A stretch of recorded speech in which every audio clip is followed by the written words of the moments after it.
সুতরাং আমি যদি এমপি নির্বাচিত হই, আমি বিশ্বাস করি আমার 5.5 লক্ষ ভোটার যারা আছে তারা নির্বাচিত হবে।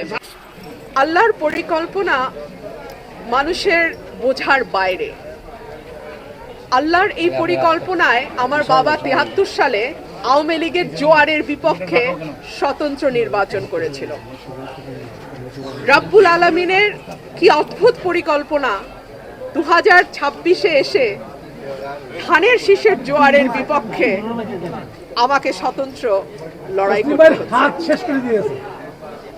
আল্লাহ পরিকল্পনা এবং তার বাস্তবায়নের প্রক্রিয়া মানুষের বোঝার বাইরে।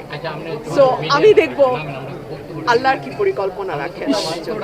এইটুকুই বলবো, আপনারা দেখেন প্রতিটা মানুষের চোখে কতটুকু আশা, ভালোবাসা, আস্থা এবং বিশ্বাস।